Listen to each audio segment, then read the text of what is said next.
Bonjour, bienvenue aux 14h de Radio J. Steve Nadjar au micro. Je suis ravi de vous retrouver en ce début d'après-midi. Vous pouvez nous suivre sur votre poste radio, mais aussi sur vos smartphones ou tablettes depuis le site ou l'application de Radio J. 14h à regarder également en direct et en vidéo sur Facebook et YouTube. Au sommaire de cette édition, l'hommage national en fin de journée à Samuel Paty, l'enseignant assassiné par un jeune islamiste vendredi dernier à Conflans-Sainte-Honorine, les réseaux islamistes et leur soutien dans le pays. On en parlera justement à 14h15 avec le spécialiste du monde arabe et de l'islam, Gilles Kepel. Il sera l'invité du grand entretien dans un peu plus d'un quart d'heure. Un peu avant, on rejoindra Israël et notre correspondante Pascal Sunshine. Quelques heures après de nouvelles frappes de Tsahal en Syrie, alors que la nuit a également été très chaude dans la bande de Gaza. Et puis en fin d'édition, comme tous les mercredis, ping-pong avec le communicant Franck Tapiro. Mais juste avant cela, le premier bulletin d'information de l'après-midi. Gabriel Attal, bonjour. Bonjour Steve. L'hommage national, Gabriel, à Samuel Paty se tiendra donc ce soir à 19h30 dans la cour de la Sorbonne. Emmanuel Macron présidera cette cérémonie en présence du Premier ministre Jean Castex et des membres du gouvernement. L'ancien président François Hollande ainsi que le Conseil français du culte musulman seront présents aussi. En raison de la pandémie de coronavirus, seuls 400 invités sont attendus, dont une centaine d'élèves d'établissements d'Île-de-France. Le président devrait arriver un peu avant le début de l'hommage national pour remettre la Légion d'honneur à titre posthume à l'enseignant Samuel Paty en présence de la famille. Et le chef de l'État prononcera un discours sur Samuel Paty vers 19h50. Le public respectera une minute de silence à ce moment. Emmanuel Macron qui était hier en déplacement à Bobigny, le chef de l'État a annoncé la dissolution du collectif pro-palestinien Cheikh Yassine. Selon le chef de l'État, le groupe est directement impliqué dans l'attentat contre le professeur Samuel Paty. Le collectif a été créé par Abdelhakim Sefrioui, un militant islamiste radical actuellement en garde à vue dans l'enquête sur l'attentat de vendredi. On écoute Emmanuel Macron. Nos concitoyens, dont la religion est l'islam, doivent être protégés dans notre pays contre ce mal qu'est l'islam radical. Et je le dis ici parce que la volonté de ces islamistes, la volonté de ces idéologues est précisément de retourner une partie de nos citoyens en raison de leur religion contre la République. Et ça non plus, nous ne le laisserons pas faire. Dès demain, au Conseil des ministres, nous aurons à dissoudre le groupement de faits Cheikh Yassine, directement impliqué dans l'attentat. Des décisions de ce type à l'encontre d'associations, de groupements, d'individus suivront dans les prochains jours et les prochaines semaines. En parallèle, Gabriel, l'enquête visant à chercher les éventuelles complicités avance. 7 personnes vont être présentées devant un juge antiterroriste en vue de l'ouverture d'une information judiciaire et d'éventuelles mises en examen aujourd'hui. Parmi ces personnes déférées, 2 mineurs. 9 gardes à vue ont été levés. Il s'agit de 3 collégiens, 4 membres de la famille de l'assaillant, la femme d'Abdelhakim Sefrioui et d'une personne qui a été en contact avec le terroriste. 6 personnes restent donc toujours en garde à vue, dont Abdelhakim Sefrioui, le père de l'élève qui a appelé à la mobilisation contre Samuel Paty et des collégiens. L'actualité en France aujourd'hui, ce sont également ces déclarations de Gérald Darmanin, le ministre de l'Intérieur, s'est dit personnellement hostile aux rayons de cuisine communautaire que l'on peut retrouver dans les grandes surfaces. L'ancien ministre de l'Action et des Comptes publics a affirmé sur BFM TV hier soir qu'il s'agissait là de son opinion. Je comprends très bien que la viande halal soit vendue dans des supermarchés. Ce que je regrette, c'est les rayons. Pourquoi je dois faire un rayon différent ? J'ai donc le rayon pour les musulmans, le rayon cachère, puis tous les autres. Pourquoi des rayons spécifiques, s'est-il interrogé. Les rayons, selon Gérald Darmanin. Alors moi, ça m'a toujours choqué de rentrer dans un hypermarché et de voir qu'il y avait en arrivant un rayon de telle cuisine communautaire et de telle autre à côté. Voilà, en tout cas, moi, c'est mon opinion. C'est comme ça que ça commence, ce communautarisme. Voilà, je pense. Qu'on aille dans un hypermarché cachère ou halal pour acheter des produits, chacun peut le faire. Où est le problème ? Je dis juste que des grandes entreprises françaises qui ont organisé parfois... on va dire le marketing direct, on va dire ça comme ça. À mon avis, ils n'ont pas parlé à un type de population parce qu'ils avaient envie d'offrir à cette population telle ou telle consommation tout à fait respectable, mais parce qu'ils ont eu envie de gagner de l'argent sur le communautarisme. Et moi, personnellement, ça me choque. Les déclarations de Gérald Darmanin qui continueront très probablement de susciter des réactions dans les prochaines heures. Justice maintenant à 14h05 sur Radio J avec la suite du procès des attentats de janvier 2015. La date du verdict est désormais stabilisée. Pour en parler, nous sommes en ligne avec l'avocat Élie Corchia. Bonjour Maître Corchia. Bonjour. Merci d'être avec nous cet après-midi. Vous êtes l'avocat des anciennes caissières de l'Hypercacher, Zari Siboni et Andrea. Et vos efforts ont payé. Le verdict sera finalement rendu le vendredi 13 novembre et non le samedi 14, comme initialement annoncé. Oui, tout à fait. Écoutez, je suis bien évidemment satisfait et je pense que plusieurs parties civiles le sont aussi de par cette décision modificative qui a été prononcée par la Cour d'assises. Comme vous l'avez rappelé très justement, la Cour en fait avait décalé le verdict au samedi 14 novembre de par des auditions qui malheureusement n'avaient pas pu avoir lieu, de par l'ampleur des débats que nous avons ici tous les jours de 9h30 à 19h30 voire 20h certains jours. Et donc le décalage avait été prononcé pour le samedi 14 novembre et j'avais expliqué à la Cour d'assises, à l'audience, que j'estimais que ce n'était pas une bonne chose, car certaines parties civiles liées à l'attentat de l'Hypercacher, tout de même, des hommes qui sont morts, 4 personnes, alors qu'on était à quelques heures de Shabbat, eh bien je trouvais regrettable que dans un procès aussi historique, des parties civiles liées à l'attentat de l'Hypercacher et respectueuses du Shabbat ne puissent pas venir écouter cette dernière journée avec le verdict, et la Cour d'assises donc finalement a modifié son calendrier. Maître Corchia, est-ce que certains avocats de la défense étaient opposés à cette modification ? Non. Je n'ai pas eu d'opposition, je dois le dire, des avocats de la défense, très sincèrement. Lorsque j'ai pris la parole à ce sujet et que j'ai expliqué à la Cour d'assises cette position par égard vis-à-vis des victimes, et de certaines victimes, je n'ai eu aucune opposition, c'est important de le dire, de la part des confrères qui défendent les accusés. Merci beaucoup Élie Corchia d'avoir été mon invité en ce début d'après-midi. Je rappelle que vous êtes l'avocat des anciennes caissières de l'Hypercacher, Zari Siboni et Andrea, au procès des attentats de janvier 2015. Merci à vous et à bientôt. À bientôt. Et on retrouvera tout à l'heure à 16h Michel Zerbib. Gabriel, la suite de l'actualité en France. La pandémie s'accélère dans le pays, la pandémie du coronavirus. Le nombre de patients en réanimation augmente. Plus de 2000 personnes sont à présent hospitalisées en réanimation dans le pays. 262 décès ont été enregistrés les dernières 24 heures et plus de 20 000 nouveaux cas.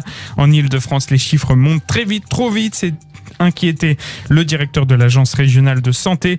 Et l'aération des fenêtres fait maintenant partie des gestes barrières. Une nouvelle liste a été révélée par Jérôme Salomon. L'aération des pièces 10 minutes au moins 3 fois par jour apparaîtra également noir sur blanc sur les affiches officielles apposées dans les différents lieux publics et transports en commun partout dans le pays. Ouvrez vos fenêtres. En Israël, le cabinet coronavirus se réunit aujourd'hui pour débattre, Gabriel, de l'ouverture des écoles. Selon le plan initial par étapes présenté par le ministère de la Santé, les écoles devraient permettre aux élèves de revenir progressivement en fonction de critères épidémiologiques. Mais selon Chanel 12, certains ministres souhaitent changer l'ordre des étapes du déconfinement et permettre d'abord l'ouverture des magasins et des centres commerciaux avant celle des écoles. Un petit point comptable sur la situation sanitaire en Israël. 1665 nouveaux cas ont été détectés ces dernières 24 heures. 3% des tests de dépistage ont été positifs. L'État hébreu compte 21 010 cas actifs. 591 patients sont dans un état grave et 229 sous respirateur. 9 personnes de plus sont décédées des suites de la maladie les dernières 24 heures. Défense maintenant, ça a visé des positions du Hamas dans la bande de Gaza hier soir après avoir intercepté un tir de roquette. L'armée israélienne a ciblé une infrastructure souterraine dans le sud de l'enclave. La roquette avait été interceptée par le système antimissile Dôme de Fer sans faire de victimes ou de dégâts. Ça a aussi annoncé avoir localisé un tunnel creusé depuis le sud de la bande de Gaza et débouchant en territoire israélien. Un tunnel qu'elle détruira dans les prochains jours. Et dans le même temps, Gabriel, plus au nord, Tsahal a attaqué 2 positions du Hezbollah libanais et une école, toujours la nuit dernière dans la province de Kounetra, c'est dans le sud de la Syrie, information des médias locaux. L'Observatoire syrien des droits de l'homme a également signalé une attaque de missiles sur la région, affirmant qu'Israël était probablement responsable. L'Observatoire a déclaré que l'attaque avait touché une base de missiles pro-iranienne. Aucune victime n'a été signalée signalé. Et comme à son habitude, Tsahal n'a fait aucun commentaire sur cette frappe. Le ministre de la Défense, Benny Gantz, a lui simplement déclaré ce matin à la radio Reshet Canbet que des choses se passaient en Syrie. Le Premier ministre suppléant a répété « Nous n'allons tout simplement pas permettre à des organisations terroristes telles que le Hezbollah ou toute autre organisation financée par l'Iran de s'installer à notre frontière sur le plateau du Golan. » Nuit chaude donc la nuit dernière aux frontières israéliennes et midi brûlant, osera-t-on dire, niveau politique. Gabriel, tollé à la Knesset il y a quelques minutes, un vote pour lancer une enquête sur Benyamin Netanyahou au sujet de l'affaire des sous-marins a été purement et simplement annulé. Le plénum de l'Assemblée nationale avait voté à 25 voix contre 23 pour lancer une enquête parlementaire contre le Premier ministre dans l'affaire des sous-marins. Un vote initié par Tamar Zandberg du parti Meretz. Cependant, le président de la Knesset, Yariv Levin, a immédiatement annulé le vote, affirmant qu'il avait été mal conduit et que plusieurs députés Likoud n'avaient pas voté. Des députés de l'opposition criaient « honte, honte », puis sont partis. Seuls les députés Likoud, du Chasse et du judaïsme unifié de la Torah ont participé au deuxième vote. La proposition d'enquêter sur Benyamin Netanyahou a ensuite été rejetée à 44 voix contre 0. Et puis en Europe, la deuxième vague de coronavirus s'intensifie, notamment en Irlande. L'Irlande reconfine sa population et devient ainsi le premier pays du vieux continent dans ce cas. Les Irlandais entreront en confinement ce soir et ce pendant 6 semaines. La Belgique instaurera, elle, un couvre-feu à partir de lundi. Le Pays de Galles va se reconfiner aussi pendant 2 semaines alors que la Suisse et l'Italie annoncent un durcissement de restrictions. L'Europe compte plus de 250 000 morts de la Covid-19 sur son territoire. Football, Ligue des Champions pour terminer cette édition. Le Paris Saint-Germain s'est incliné hier soir 2-1 contre Manchester United. Une défaite à domicile au Parc des Princes. Les hommes de Thomas Tuchel ont paru empruntés physiquement. L'attaquant mancunien Marcus Rashford a inscrit le but de la victoire à la 87e minute. Et Rennes, l'autre club français engagé hier soir en Ligue des Champions, a fait match nul 1-1 contre les Russes de Krasnodar. Et l'Olympique de Marseille se déplace ce soir en Grèce pour affronter l'Olympiakos. Merci Gabriel. Radio J. 14h11, l'heure de rejoindre Israël. Nous attend comme tous les jours notre correspondante permanente dans le pays. Bonjour Pascal Sunshine. Bonjour Steve Nadia. Ravi de vous retrouver Pascal en ce début d'après-midi. La nuit a donc été chaude aux frontières israéliennes. D'abord à la frontière sud. Tsahal a ciblé un site souterrain du Hamas après l'envoi d'un tir de roquette en provenance de la bande de Gaza. Un peu plus tôt dans la journée, les autorités militaires révélaient la découverte d'un tunnel qui n'avait pas heureusement franchi la frontière de sécurité. On dit que le djihad islamique chercherait à faire monter la température alors qu'un prisonnier palestinien accusé de terrorisme meurt des suites ou risquerait de mourir des suites d'une grève de la faim. Pascal, quelles sont les dernières informations dont vous disposez ?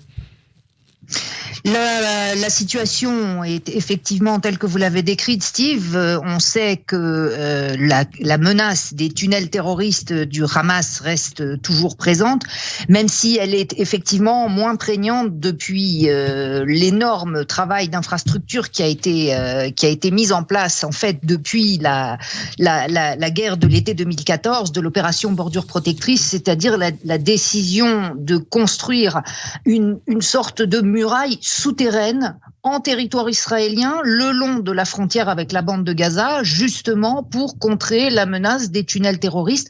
On se rappelle que le Hamas avait percé plus d'une trentaine de tunnels jusqu'en 2014 qui devaient servir à des attaques contre des localités israéliennes.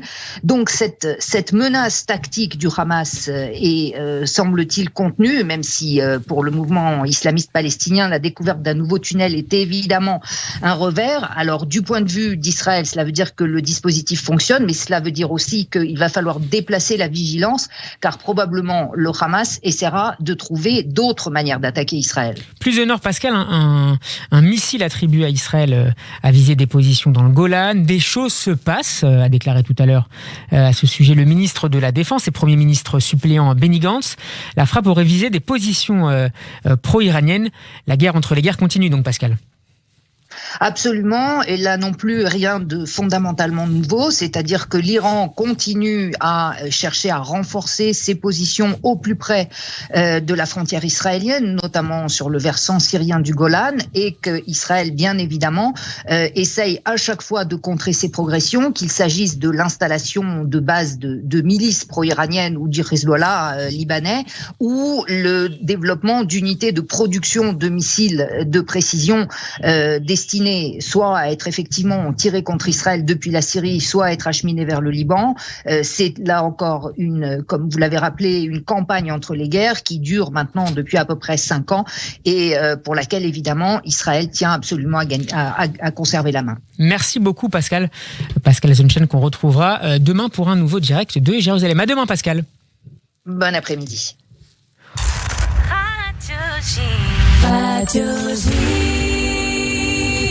Tout de suite, une courte respiration, mais on se retrouve juste après pour la suite de ce journal. On sera en compagnie du politologue Gilles Kepel et de notre chroniqueur du mercredi, Franck Tapiro. Vous êtes bien sur Radio J. À tout de suite. 14h17, merci de nous rejoindre pour cette deuxième partie du journal de 14h de Radio J. Steve Nadir au micro pour vous accompagner jusqu'à 14h30. Tout de suite, le grand entretien de cette édition. Gilles Kepel, bonjour. Bonjour. Merci beaucoup d'avoir accepté notre invitation. Vous êtes directeur de la chaire Moyen-Orient Méditerranée à l'École normale supérieure.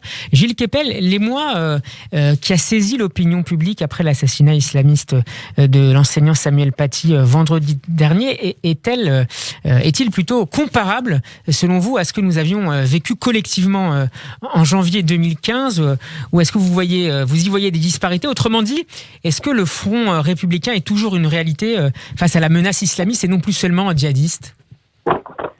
Alors, vous avez raison de vous interroger sur la comparaison. Si on est en termes strictement numériques, il n'y a pas eu des millions de personnes dans les rues, les chefs d'État du monde entier qui sont venus défiler aux côtés de François Hollande et des ministres. Bien évidemment, on a eu la marche blanche qui était un peu comme celle qui touche, si j'ose dire, toute victime d'une bavure, entre guillemets, dans les quartiers populaires.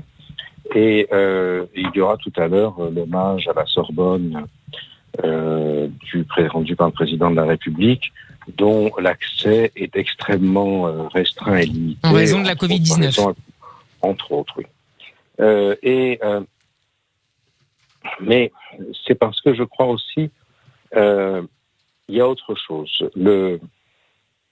Charlie et l'hypercachère, ainsi que l'assassinat de la malheureuse policière Clarissa Jean-Philippe, entre les deux, c'était quelque chose d'extrêmement spectaculaire, massif, stupéfiant.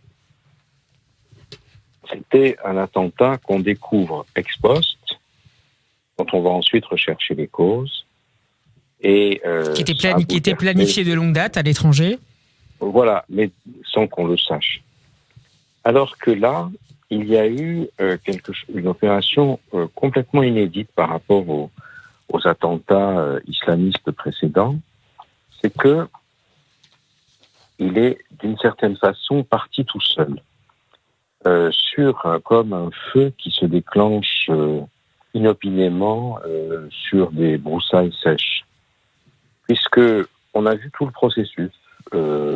Dans quelques jours, un père d'élèves qui fait sur les réseaux sociaux une description pour le moins controuvée d'un événement qui s'est passé dans le collège de sa fille, laquelle n'assistait pas au cours.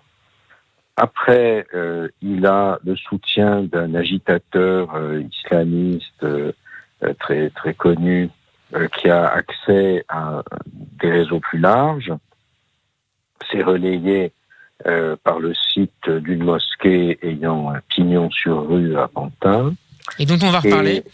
Voilà. Et ensuite, tout ça crée un buzz médiatique qui va aboutir au dernier épisode, le plus monstrueux, à savoir la décapitation du professeur par ce jeune Tchétchène. Et on n'a pas complètement l'information aujourd'hui. On a appris ce matin qu'il avait échangé, en tout cas il avait écrit au professeur et apparemment également à monsieur Sifraoui. Justement, cette enquête, Gilles Kepel, pardonnez-moi de vous couper, au fur et à mesure de l'avancée de cette enquête, se dévoilent les interconnexions entre les réseaux islamistes ou islamisants bien réels et ceux cyber où l'on échange les cabales et les appels à la dénonciation et à l'action. Comment ces deux mondes réels et cyber s'articulent-ils ?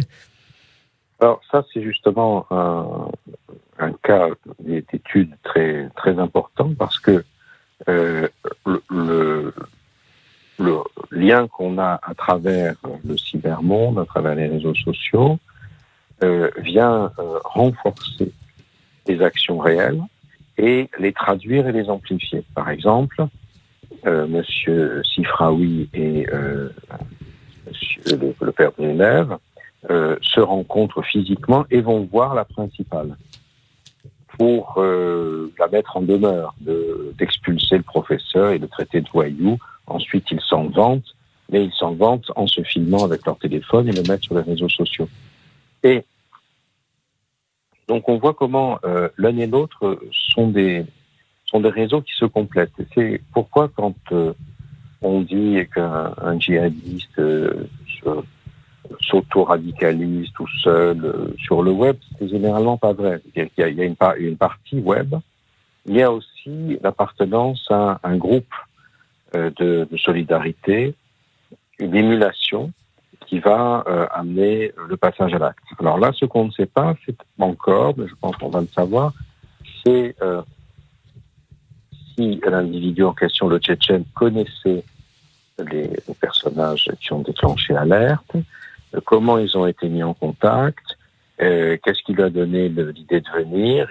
Il aurait dit au père, je vais m'en occuper, et est venu ensuite, presque on a compris, acheter des enfants et peut-être d'autres personnes pour savoir où était le professeur et se le faire désigner comme victime. Gilles Kepel, il nous reste un peu plus d'une minute, mais j'aimerais qu'on aborde, avant de nous quitter, le cas de la mosquée de Pantin que vous venez d'évoquer. Donc un arrêté préfectoral a ordonné sa fermeture à compter d'aujourd'hui et pour au moins 6 mois.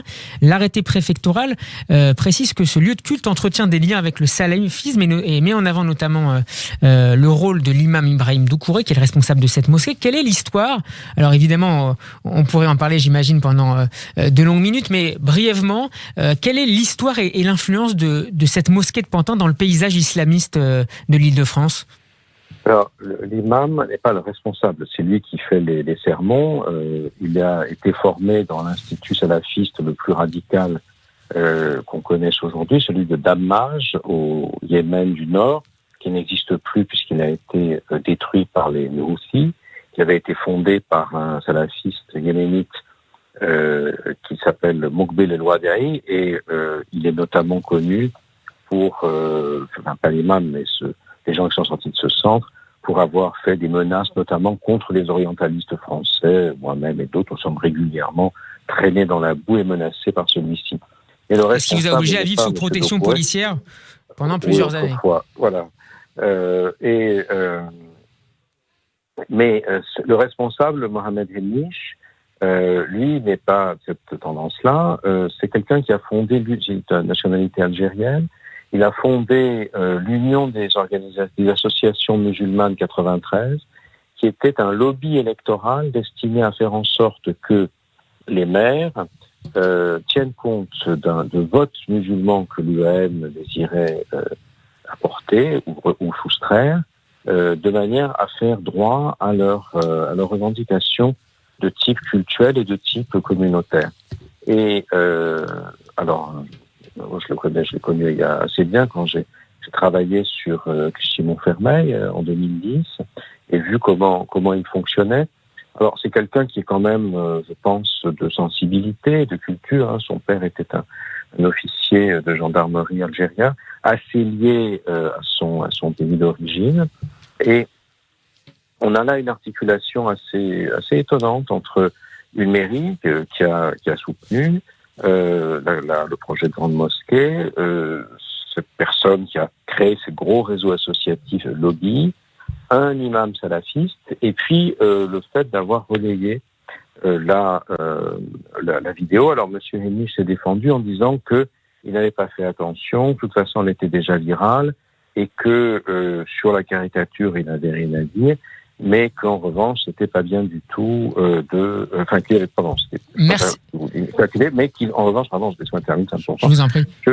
Il estimait que faire partir les élèves musulmans de la classe, les faire compter et sortir, c'était pas bien. Il s'est avéré, en réalité, que c'était complètement faux, que jamais le prof n'a demandé aux élèves de se lever le doigt, de s'identifier et de partir. Donc cette affaire est assez embrouillée pour l'instant, mais elle est fort intéressante pour comprendre ce qui se produit la manière dont se crée cette espèce de djihadisme d'atmosphère, si vous voulez, qui est aujourd'hui l'un des principaux problèmes.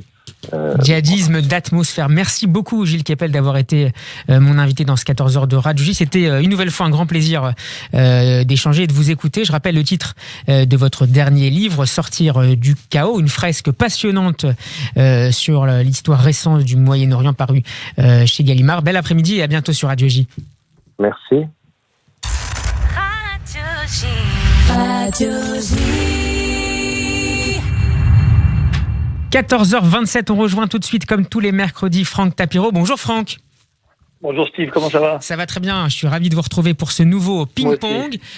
Franck, on continue à parler de cette actualité très forte en France avec cet hommage national rendu tout à l'heure à l'enseignant Samuel Paty. Franck, que vous inspire l'action et la communication de l'exécutif ces derniers jours depuis l'assassinat de cet enseignant ? Alors, ce qui est intéressant, c'est de voir que la symbolique, l'hommage, c'est important, mais que ça vient après les actions. Ce qui aurait été terrible, c'est d'abord de commencer par une séquence, on va dire, on appelle ça maintenant des séquences, une séquence d'hommage, une séquence de recueillement, et ensuite avoir des actions à la suite. Là, on sent vraiment que le gouvernement a compris que ce sont les actes qui seront aujourd'hui... il fallait frapper fort et vite. De la volonté du gouvernement, absolument, fort, vite, rapidement. Donc là, il y a cet hommage qui est normal, un hommage qui est différent des autres. Avant, on enterrait malheureusement des militaires, des policiers. Là, c'est un prof. Alors même si c'est le deuxième prof, parce que c'est vrai qu'on a un petit peu oublié celui de Ozar Hatorah qui a été assassiné. Bien sûr. Donc oui, mais ça, il faut le dire, parce que je pense que dans la presse... Il faut le dire et le répéter. Vous avez bien raison de le faire. C'est pas une omerta, c'est pire que ça, c'est une amnésie, parfois volontaire, hein. Mais c'est le deuxième prof, ce qui est toujours de trop, bien entendu. Il n'y a aucune fierté à avoir un tel hit parade. Il faut quand même le dire. Et deuxièmement, c'est une manifestation qui se passe à la Sorbonne. C'était un lieu hautement symbolique, d'abord pour la France, mais pour la transmission du savoir, la transmission de la connaissance. Les invalides étaient plus pour les militaires, pour les policiers comme Beltrame, et vraiment c'était un lieu consacré à cela. Là, on rentre dans un autre lieu, celui de la Sorbonne. Donc c'est en termes de message, en termes de, il faut parler même si c'est un drame, même si c'est une cérémonie funeste, mais c'est quand même un acte avec une forte portée symbolique pour montrer que bien entendu, on retourne dans ce lieu, la Sorbonne, qui est ce symbole de la transmission du savoir, pour montrer qu'on fera front. Mais, je dis un mais. Le chef de l'État, le gouvernement ont vraiment communiqué depuis quelques jours et puis ont agi sur le terrain avec Gérald Darmanin à la manœuvre pour montrer que c'est bien la symbolique, mais maintenant ce sont des actes. Alors justement, on a évoqué dans le journal, Franck, l'interdiction du collectif pro-palestinien extrémiste, Cheikh Yassine, la fermeture administrative également de la mosquée de Pantin pour au moins 6 mois. D'autres associations islamistes pourraient également être dissoutes. Est-ce qu'on évoque également à Matignon depuis hier une rénovation de l'Observatoire de la laïcité? Est-ce que toutes ces actions, qui sont évidemment bien différentes, est-ce que ces actions sont en mesure de convaincre l'opinion publique de la volonté du gouvernement d'agir, même si ils n'ont pas attendu aujourd'hui pour le faire, mais d'agir de manière extrêmement forte et puissante, je le répète, contre l'islamisme en France? Oui, ça sont les premières actions, les actions plutôt, on va dire, faciles entre guillemets. Quand je dis facile, on parle d'associations françaises sur le territoire français. Donc cela est couvert sous un droit connu, et donc il est facile de le fermer administrativement ou pour des raisons bien précises ces associations, souvent de loi 1901, et puis souvent avec bien entendu des diphtongues sémantiques. Surtout, moi je rigole quand on parle de Cheikh Yassine, on dit une association pro-palestinienne. Non, c'est une association pro-djihadiste. C'est totalement différent. Il faudrait rappeler l'histoire de Cheikh Yassine qui est responsable de la mort de centaines d'Israéliens. Mais oui, c'est un terroriste pro-djihadiste.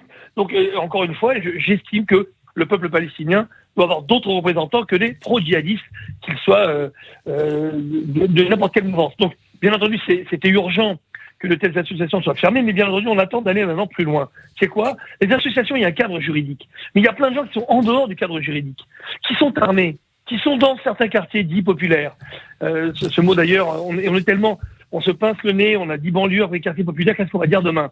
On parle de territoire perdu de la République. Mais c'est là qu'il faudra aller demain. C'est reconquérir ces territoires perdus par la République, parce que ce sont ces territoires-là qui perdus et parfois, bases. Pour reprendre un titre de Bertrand Rouget, des territoires qui ont été conquis par des islamistes. Conquis, bien entendu, donc perdus de la République, conquis par l'islamisme, mais aussi conquis grâce à une chose extraordinaire. Je sais si on est champion du monde de foot depuis 2018, mais il y a un titre où on est champion du monde depuis plus d'un siècle, même 3 siècles, c'est le champion du monde du déni. La France est le champion du monde, toute catégorie du déni. D'ailleurs, il n'y a jamais eu un opposant, il n'y a même pas eu une compétition. On est quand même les champions du monde pour mettre sous le tapis. Sauf qu'à force de mettre sous le tapis, on ne le voit plus, le tapis. Il n'est même pas volant, il devient inexistant. Donc aujourd'hui, c'est vraiment cette lutte contre le déni qui est absolue. Ça ne veut pas dire, bien entendu, battre sa coulpe et dire on aurait dû. Non, c'est faire, agir. Il n'y a que les actions aujourd'hui qui pourront être un acte de communication fort. Et d'ailleurs, vous savez, en communication politique, on dit que la com politique, c'est le passeport pour l'action politique. Là, aujourd'hui, on sent, enfin, et ce ne sera pas, je pense, qu'une petite pulsion comme ça. Je pense que c'est quelque chose qui va durer. Et il faut aussi reconnaître que déjà, à l'époque du président Hollande, il y avait quand même une forte réaction. Je me rappelle quand mais là, vous sentez, Franck, on doit séparer maintenant une forte volonté d'agir des autorités publiques. C'est l'action, parce que vous savez, la communication, c'est malheureusement aujourd'hui, les gens n'en peuvent plus, plus rien ne passe, on peut leur dire n'importe quoi, ce qu'ils veulent, c'est les résultats, c'est les faits. Est-ce qu'on ira plus loin que les associations? Est-ce qu'on ira sur le terrain récupérer des armes qui sont des armes de guerre, qui sont dans des endroits bien précis? Est-ce qu'on aura à faire la guerre au terrorisme qui est chez nous? Il en faudra du courage. Merci beaucoup, Franck Tapiro. Ping Pong, c'est tous les mercredis. Et je vous donne également rendez-vous lundi à 21h pour l'émission sportive Classico. Merci, Franck.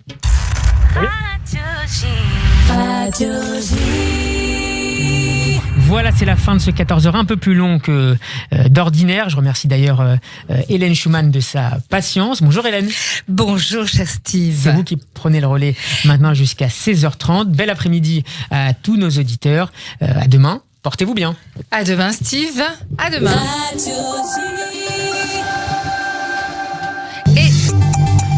Et tout de suite, c'est le point d'information avec Gabriel Attal. Gabriel, bonjour. Bonjour Hélène. L'hommage national à Samuel Paty se tiendra ce soir à 19h30 dans la cour de la Sorbonne. Emmanuel Macron présidera cette cérémonie en présence du Premier ministre Jean Castex et des membres du gouvernement. L'ancien président François Hollande ainsi que le Conseil français du culte musulman seront présents également. En raison de la pandémie de coronavirus, seuls 400 invités sont attendus, dont une centaine d'élèves d'établissements d'Île-de-France. Le président devrait arriver un peu avant le début de l'hommage national pour remettre la Légion d'honneur à titre posthume à l'enseignant d'histoire-géographie en présence de sa famille. Et le chef de l'État prononcera un discours vers 19h50. Le public respectera 1 minute de silence ensuite. L'enquête visant à chercher d'éventuelles complicités avance. 7 personnes vont être présentées devant un juge antiterroriste en vue de l'ouverture d'une information judiciaire et d'éventuelles mises en examen aujourd'hui. Parmi ces personnes déférées, 2 mineurs. 9 gardes à vue ont été levés également. Il s'agit de 3 collégiens, 4 membres de la famille de l'assaillant. La femme d'Abdelhakim Sefrioui est une personne qui a été en contact avec le terroriste. Et Gérald Darmanin, le ministre de l'Intérieur, s'est dit hier soir personnellement hostile aux rayons de cuisine communautaire dans les grandes surfaces. Le ministre a affirmé sur BFM TV qu'il s'agissait là de son opinion. Je comprends très bien que la viande halal soit vendue dans des supermarchés. Ce que je regrette, c'est les rayons. Pourquoi je dois faire un rayon différent? J'ai donc le rayon pour les musulmans, le rayon cachère, puis tous les autres. Pourquoi des rayons spécifiques? s'est interrogé Gérald Darmanin. En Israël, le cabinet coronavirus se réunit aujourd'hui pour débattre de l'ouverture des écoles. Selon le plan initial par étapes présenté par le ministère de la Santé, les écoles devraient permettre aux élèves de revenir progressivement en fonction de critères épidémiologiques. Mais selon Chanel 12, certains ministres souhaitent changer l'ordre des étapes du déconfinement et permettre d'abord l'ouverture des magasins et des centres commerciaux avant celle des écoles. Et le bilan du coronavirus à présent en Israël, 1165 nouveaux cas ont été détectés les dernières 24 heures. 591 patients sont dans un état grave et 229 sous respirateur. 9 personnes de plus sont décédées des suites de la maladie hier. Défense, Tsahal a visé des positions du Hamas dans la bande de Gaza hier soir après avoir intercepté un tir de roquette. L'armée israélienne a ciblé une infrastructure souterraine dans le sud de l'enclave. La roquette avait été interceptée par le dôme de fer sans faire de victimes ou de dégâts. Et Tsahal toujours a attaqué 2 positions du Hezbollah libanais et une école la nuit dernière dans la province de Quneitra en Syrie. L'Observatoire syrien des droits de l'homme a également signalé une attaque de missiles sur la région, affirmant qu'Israël était probablement responsable. Aucune victime n'a été signalée. Comme à son habitude, Tsahal n'a fait aucun commentaire sur cette frappe. Le ministre de la Défense, Benny Gantz, a simplement déclaré ce matin à la radio que des choses se passaient en Syrie. Merci beaucoup, Gabriel Attal. On vous retrouve à 15h. Tout de suite, on marque une pause et on retrouve après Izzy Morgenstern pour les 3 monothéistes.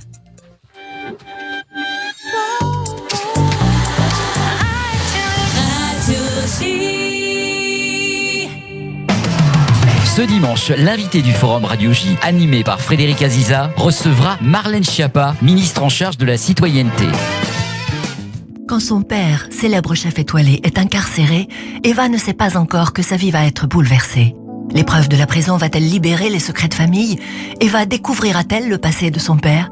Avec l'aide d'un séduisant avocat, Eva trouvera les réponses. La saveur de nos vies est le premier roman de Déborah El Malek, aux éditions Écriture.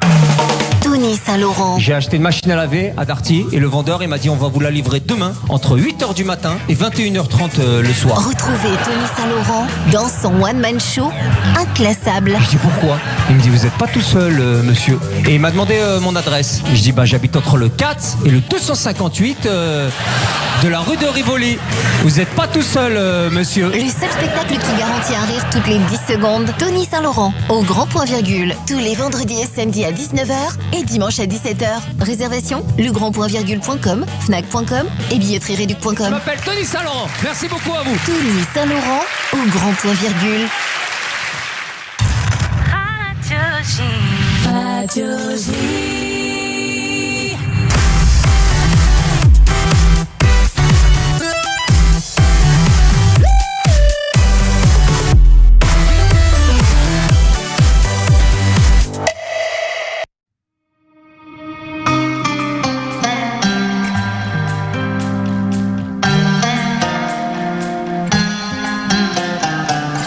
אושר מתקרב, הצלחת להתגנב, אור שלא עוזב, הוא מתגלה בחושך, בכל קצוות תבל, מי שהוא מסתכל, אומר תודה לאל, על אהבת אמת, איך שאת רוקדת, גם הלב שלי רוקד איתנו.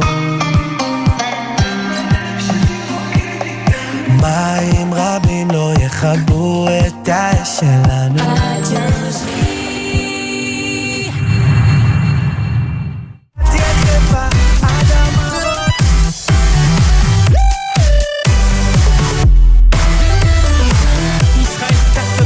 À 14h40 sur Radio J. Bonjour Daniel Rouache. Oui, bonjour. Ravi de vous retrouver en ce mercredi. De quelle start-up vous nous entretenez aujourd'hui ? Écoutez, la meilleure start-up que je connais, c'est une boîte qui s'appelle Bits of Gold, qui est dans le domaine des bitcoins.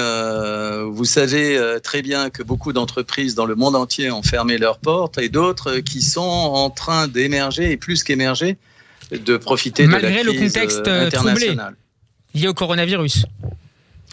Exactement, donc Bits of Gold est le leader israélien dans le secteur du Bitcoin et cette société est également alliée à une autre société qui s'appelle Kedit, qui est dans le domaine du blockchain. Alors on a perdu la connexion avec Daniel Rouache. De prédilection on retrouve... qui est de développer le high-tech. On vous avait perdu Daniel, on vous retrouve. Bien. On vous avait perdu. On vous écoute. Oui, ce que je disais, c'est qu'on a un très bon coopération dans le domaine technologique avec beaucoup de pays. En dehors des startups, on a assisté ces derniers jours à un événement qui est passé inaperçu probablement en France, et nos auditeurs ne le savent pas, c'est l'America's Development Bank a annoncé la création d'un fonds d'investissement commun aux États-Unis, Israël et aux Émirats.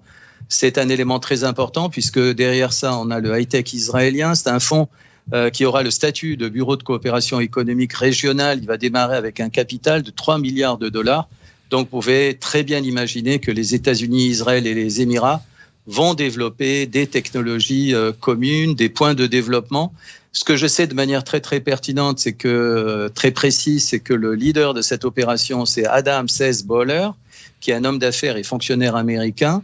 Ici en Israël, on croit vraiment que le high-tech qui va être développé avec les nombreux pays arabes qui signent actuellement des accords avec Israël vont être extrêmement porteurs. Parce qu'on parle, Daniel Rouache, avec ce fonds Abraham, je crois d'un fonds de 4 ou 5 milliards de dollars, hein, si je ne m'abuse, non? C'est bien ça?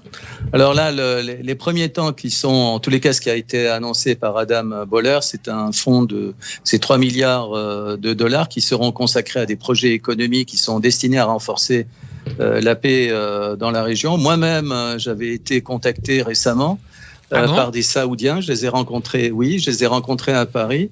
Il faut savoir que les Saoudiens connaissent très bien Israël et moi-même étant spécialisé dans les transferts de technologie et de savoir-faire, j'ai eu une rencontre à Paris. Je ne savais pas à quoi m'attendre, donc je suis venu avec un garde du corps qui m'a attendu devant l'hôtel.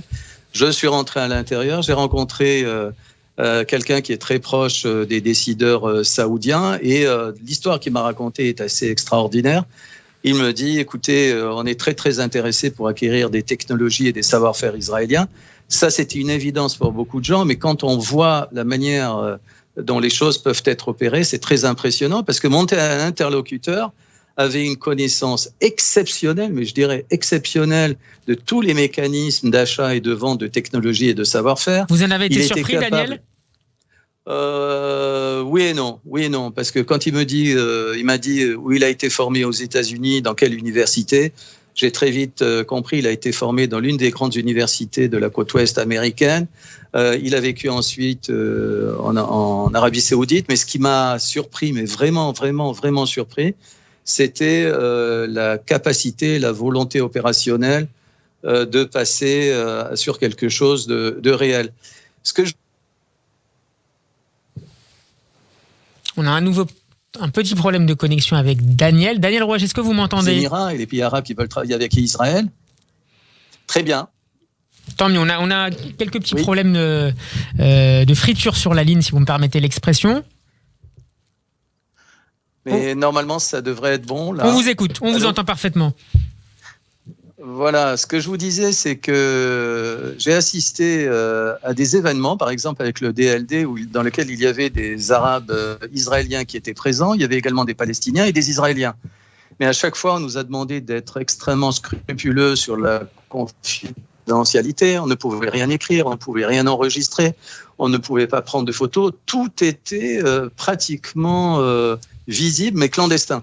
Alors que là, on insiste à quelque chose qui est extraordinaire, c'est qu'avec les Émirats, les entreprises s'annoncent publiquement, donnent leur nom, on voit des hommes d'affaires qui parlent en toute franchise des coopérations technologiques qui peuvent être réalisées avec Israël. Et c'est là un élément qui est absolument fondamental. On est dans un véritable cadre de normalisation et les startups israéliennes l'ont très bien compris, puisque actuellement, elles sont en train de s'intéresser sur vraiment les capacités des Émirats à engranger des coopérations.